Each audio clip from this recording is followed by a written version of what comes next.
Karena Nabi Shallallahu Alaihi Wasallam beliau menangis ketika putra beliau Ibrahim dalam sakaratul maut. Ini Ibrahim anak Nabi sakit dalam sakaratul maut. Nabi kita titikan banyu mata, menangis. Padahal Nabi ini orang yang paling tinggi kedudukannya, ridha kepada Allah Subhanahu wa Ta'ala. Nah, jadi tangisan itu kada bertentangan.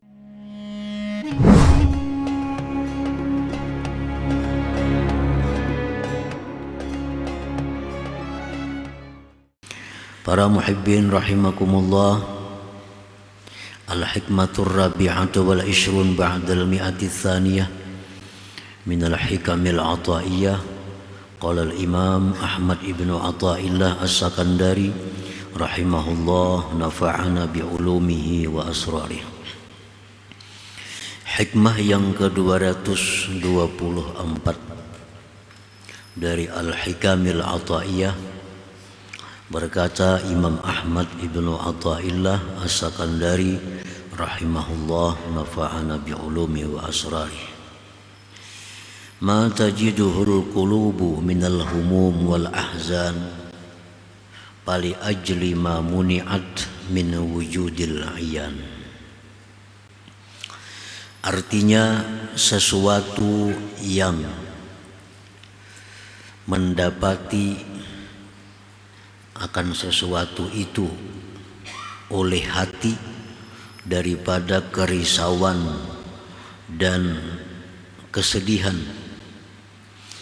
maka itu dikarenakan dicegahnya itu hati daripada adanya musyahadah kepada Allah Subhanahu wa Ta'ala.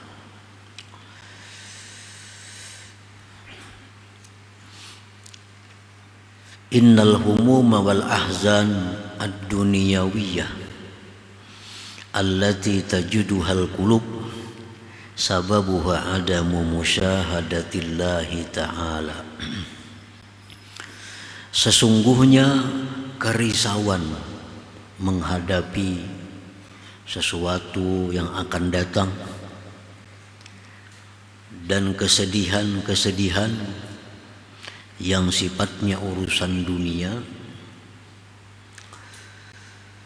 yang mana itu kerisauan, itu kesedihan datang ke dalam hati disebabkan hati itu tidak musyahadah kepada Allah Subhanahu wa Ta'ala. Jadi karena hati kita ini terdinding daripada Allah, hati kita ini lupa kepada Allah, hati kita hanya memandang kepada diri kita. Disitulah timbulnya kerisauan, timbulnya kesedihan. Seandainya hati kita ini musyahadah kepada Allah, niscaya tidaklah ada kerisauan dan kesedihan duniawi itu. Falau syahadallaha ta'ala al-ghaniyyal karim al-qawiyyal azizal hakim lakana daimal farahi wassurur wan na'im. Jikalau seseorang itu musyahadah hatinya kepada Allah, nah, jikalau seseorang itu hatinya menyaksikan Allah yang maha kaya, maha pemurah, maha kuat, maha mulia, maha bijaksana, niscaya hati orang itu selalu gembira dan berada di dalam kesenangan. Nah, para muhibbin rahimakumullah, andai kata hati kita ini hati kita melihat bahwa Allah itu maha kaya, Allah Tuhan kita itu pemurah, Tuhan kita itu maha bijaksana, niscaya hati kita ini selalu gembira dan selalu di dalam kenikmatan. Kama qala ta'ala, sebagaimana Allah berfirman, la tahzan innallaha ma'ana. Ini waktu Abu Bakar Siddiq radhiyallahu anhu dengan Rasulullah sallallahu alaihi wasallam di suatu gua di Jabal Thur, dikepung oleh orang Quraisy. Ini dalam gua, orang Quraisy naik ke atas.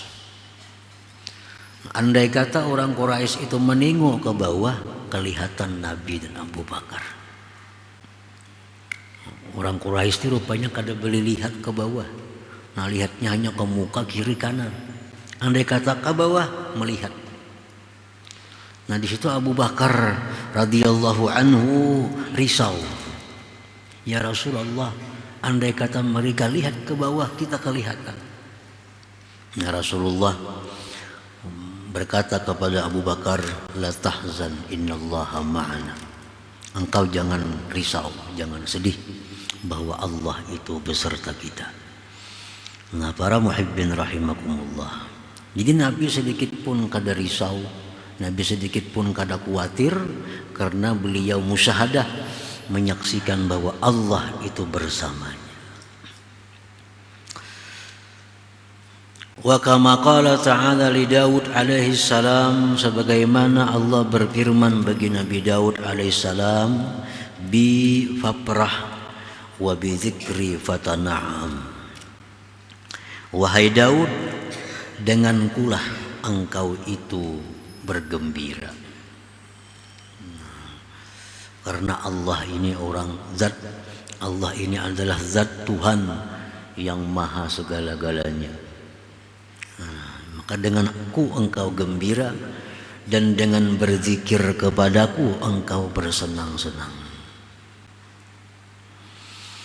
Wa qala al-Imam Syibli rahimahullah, berkata Imam Syibli, man arafallah la yakunu lahu ghammun abada. Barang siapa yang sudah ma'rifat kepada Allah, tidak ada baginya itu duka cita selama-lamanya. Wakila, dan dikatakan orang, man kana nazaruhu ila mahbubih wa musyahidan li jamalih lam yabqa lahu hammun wala gham. Orang yang pandangannya itu kepada orang yang dicintainya, menyaksikan keelokannya, tidaklah tinggal baginya kerisauan dan kesedihan itu. Nah, para muhibbin rahimakumullah. Jadi ada beberapa poin yang kita garis bawahi di dalam hikmah ini. Nah, pertama, bahwa kita risau, kita khawatir menghadapi masa depan, itu sebabnya adalah kita terdinding daripada Allah Subhanahu wa ta'ala. Nah, sebabnya adalah kita belum menjadikan Allah itu sebagai zat yang dicintai. Nah, andai kata kita menjadikan Allah itu zat yang dicintai, nah, kita bisa menyaksikan zat yang dicintai itu dengan hati kita, niscaya hilanglah kerisauan, hilanglah kesedihan yang ada di dalam hati kita itu. Nah, al-arif billah al-musyahidu rabbah alima annama qadallahu alaihi la yakhlu an hikmatin wa khairin yarji'u ilaih. Orang yang ma'rifat dengan Allah, yang menyaksikan hatinya kepada Tuhan, dia mengetahui bahwa sesuatu yang ditetapkan Allah, ditakdirkan Allah atasnya, tidak sunyi, tidak kosong daripada hikmah dan kebaikan yang kembali kepadanya. Jadi menghadapi apapun, kada risau, kada khawatir. Nah, karena apa? Karena ia meyakini bahwasanya yang ditetapkan oleh Allah, yang ditakdirkan oleh Allah, itu pasti ada kebaikan di dalamnya yang kembali kepada kita itu. Bal yarda bihi, bahkan dia ridha dengan apa yang ditentukan oleh Allah Subhanahu wa ta'ala.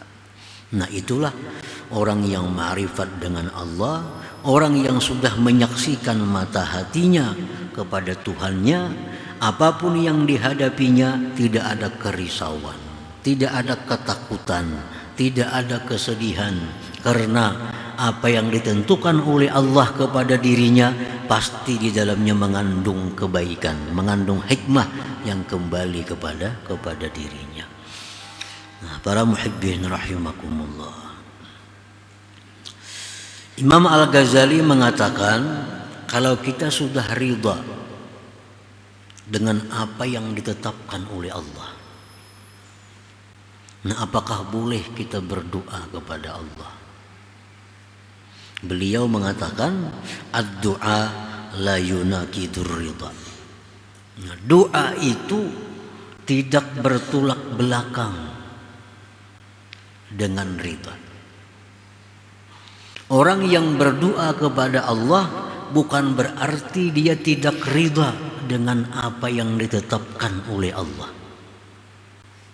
Ad-du'a la yunaqidur ridha. Doa itu tidak bertentangan dengan ridha.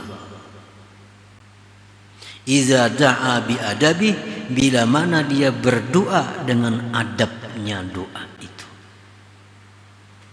Li'annahu amrun ta'abbudiyun amaranallahu bih, karena doa itu adalah perkara ibadah yang disuruh kita oleh Allah dengannya. Sebagaimana Allah berfirman, ud'ullah, berdoalah kepada Allah subhanahu wa ta'ala. Nah, jadi kita menghadapi sesuatu yang sulit, dan itu merupakan ketetapan Allah kepada kita.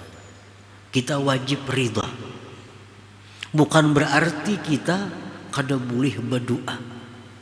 Bahkan disuruh oleh Allah subhanahu wa ta'ala kita berdoa dengan adabnya, dengan tata caranya berdoa itu. Jadi doa itu disuruh oleh Allah. Nah, di antara adab-adab doa yang perlu kita perhatikan adalah bahwa kita minta kepada Allah itu sesuatu yang pasti baik untuk kita. Nah, kita minta kepada Allah dalam doa itu sesuatu yang pasti baik dengan kita. Apa yang pasti baik dengan kita? Kuat iman, kuat keyakinan, minta supaya dibaikkan akhlak. Ini pasti baik. Minta supaya mati husnul khatimah, pasti baik. Minta diberikan zuriat yang saleh dan salihah, pasti baik. Minta supaya mati masuk surga, pasti baik. Nah, jadi yang kita minta kepada Allah itu sesuatu yang pasti membawa kebaikan dengan kita. Nah, apabila yang kita minta itu belum tentu baik dengan kita, maka mintalah sesuatu itu digantungkan dengan baik. Digantungkan dengan baik. Nah, yang belum tentu baik itu apa contohnya? Kaya. Kita ini hidup dalam kemiskinan. Kalau kita hendak minta kaya belum tentu baik untuk kita. Nah, bila kita minta kaya kepada Allah, maka gantungkan dengan baik. Artinya, Allah, luaskan rezeki hamba jika itu membawa baik untuk hamba. Nah, itu adab doa. Karena kaya itu belum tentu baik. Jadi mintalah kepada Allah kaya jika itu baik untuk hamba. Panjang umur belum tentu baik untuk kita. Nah, bila kita minta panjang umur, tambah, ya Allah, panjangkan umur hamba jika itu baik untuk hamba. Sihat belum tentu baik. Sihat itu belum tentu baik. Karena banyak orang yang sakit justru lebih baik hubungannya dengan Allah ketimbang dia sihat. Nah, bila minta sihat kepada Allah, gantungkan jika sihat itu baik untuk hamba. Nah, itu adab berdoa. Bila kita berdoa kepada Allah dengan adab-adabnya, doa itu kada bertentangan dengan ridhanya kita kepada yang sudah diputuskan oleh Allah Subhanahu wa taala. Jadi para muhibbin rahimakumullah. Nah, orang yang arif dengan Allah, yang menyaksikan hatinya kepada Tuhan, dia mengetahui bahwa yang ditetapkan Allah atasnya itu tidak kosong, tidak sunyi dari kebaikan yang kembali kepada dirinya. Oleh karena itu dia ridha dengan semuanya itu. Jadi doa tidak bertentangan dengan ridha. Kenapa kita berdoa? Disuruh Tuhan. Nyakanya Tuhan kadang beriakan berdoa, aku kada berdoa. Ini orang miskin, orang sakit, ditentukan oleh Allah. Dia ridha dengan apa yang ditentukan oleh Tuhan. Tapi karena Tuhan menyuruh berdoa, ya berdoa. Andai kata Tuhan melarang berdoa, ya kada berdoa. Nah, itu kada bertentangan dengan ridha. Dengan ridha. Wa kadzalika tadawi, demikian pula berobat. Nah, berobat itu kada bertentangan dengan ridha. Iza tadawa bi adabih, bila dia berobat dengan adabnya berobat. Kita berobat tidak bertentangan dengan ridha kepada yang ditakdirkan oleh Allah. Asal berobat itu dengan adab tata berobat. Apa adabnya orang berobat itu? Yang pertama, imtithalu amrillah, menjunjung perintah Tuhan.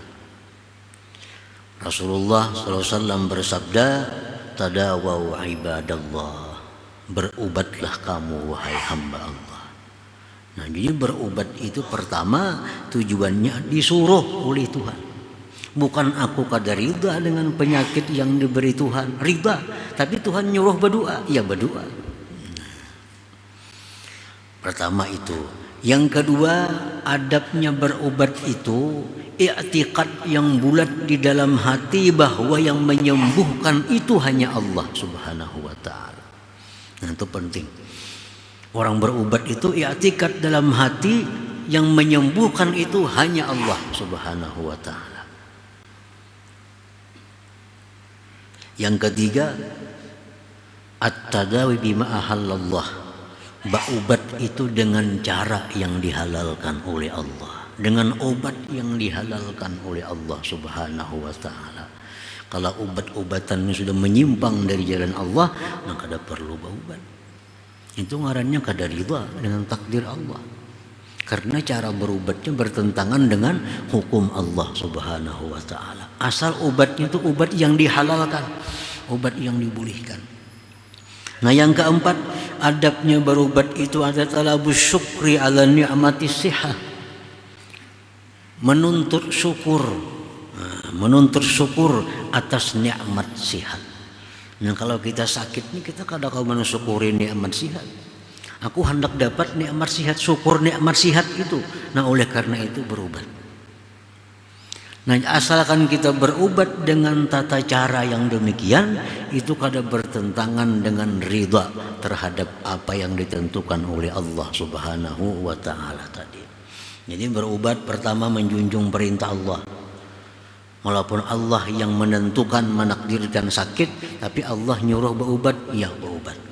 Yang kedua, i'tikad dalam hati bahwa yang menyembuhkan itu mutlak hanya Allah Subhanahu wa taala. Yang ketiga, berobat dengan obat yang dihalalkan dalam agama. Yang keempat, berobat itu tujuannya adalah untuk mendapatkan syukur atas nikmat sihat. Nah, mun kita garing kada kau mensyukuri nikmat sihat. Kada kau mensyukuri nikmat sihat. Nah, para muhibbin rahimakumullah. Wa kadzalikal buka, demikian pula menangis. Menangis itu bukan berarti kada ridha dengan yang ditetapkan oleh Allah Subhanahu wa taala. Dapat musibah, dapat bala, kalau kita menangis berarti kita kada ridha, lawan itulah bukan kada ridha. Antara tangis dengan ridha itu kada ada sangkut paut. Bila menangis kada rida, bila rida kada menangis, kada macam itu. Ridha itu urusan hati. Tangis itu urusan zahir. Lianna an-nabiyya sallallahu alaihi wasallam yabki hina ukhtudira waladuhu Ibrahim wa huwa bi a'la maqamatin minar ridha. Karena Nabi sallallahu alaihi wasallam beliau menangis ketika putra beliau Ibrahim dalam sakaratul maut. Ini Ibrahim anak Nabi sakit dalam sakaratul maut. Nabi kita titikan banyu mata, menangis. Padahal Nabi ini orang yang paling tinggi kedudukannya, ridha kepada Allah Subhanahu wa ta'ala. Nah, jadi tangisan itu kada bertentangan dengan ridha terhadap apa yang ditentukan oleh Allah Subhanahu wa ta'ala. Nah, para muhibbin rahimakumullah. Nah, jadi kesimpulan daripada hikmah yang 224 ini, hati kita yang sedih, hati kita yang risau, hati kita yang khawatir terhadap perkara-perkara duniawi, itu sebabnya kita kada ma'rifat dengan Allah. Andai kata kita ma'rifat dengan Allah, bahwa yang diputuskan oleh Allah itu pasti kebaikan untuk kita, maka hati kita akan selalu dalam keadaan ridha, dalam keadaan senang dan gembira. Kita yakin bahwa yang diputuskan oleh Allah untuk kita pasti kebaikan dalamnya untuk kita, pasti ada hikmah yang kembali kepada kita. Nah, itulah yang menyebabkan orang yang ma'rifat dengan Allah itu dalam kegembiraan hati mereka itu, dalam kesenangan hati mereka, karena meyakini bahwa Tuhan melakukan dengan demikian tadi. Nah, kemudian hikmah yang ke-225 insyaallah.